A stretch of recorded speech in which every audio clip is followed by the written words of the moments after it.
This is Zach. Zach is the third member of our household, and he's just coming up to his first birthday. And as Lou and I have been doing the Live Below the Line challenge this week, we've been doing it, but Zach hasn't been doing it. We've left him out of it. Fairly simple reasons, really. It's hard enough getting him to eat stuff and sorting out his meals, and we didn't want to complicate matters by giving him things that he's not used to. The other reason is just quite simply that he's weaning at the moment, and he has this baby milk, and those little boxes cost 99p a go, and so if we fed him one of those, we'd only have 1 penny left to feed him with for the rest of the day. So we've left Zach out of the challenge, and we've pursued it without him. Obviously, the main purpose of the Live Below the Line challenge is to try and experience just a little bit of what extreme poverty is really like. And we realised that that's a very big compromise, and that we have the luxury of making that decision that people who actually live with extreme poverty can never make.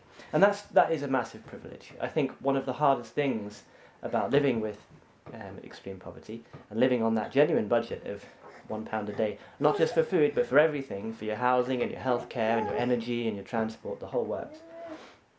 One of the hardest things must be the decisions that you have to make on a daily basis, really, about your children. How do you decide whether to feed your children or whether to feed yourself?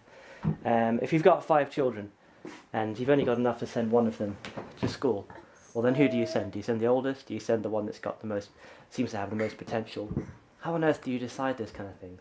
And then when you get a family emergency and you've got to spend those healthcare bills, obviously are you stuck under the table? I'm trying to make a video and you've got yourself stuck under the table because you're trying to grab the laptop. Come out! Oh dear! As I was saying, there are lots of compromises about this week. Things that make this challenge very different from actually living genuinely below the poverty line.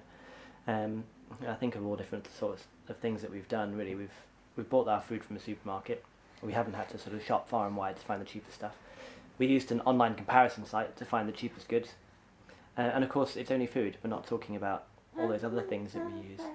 So it's really a fairly modest challenge. But I think the thing that I'm most grateful for is that we're able to leave Zach out of it. And I think that's one of the things that I've become just most thankful for in the last few days is the luxury of Zach being able to carry on as normal.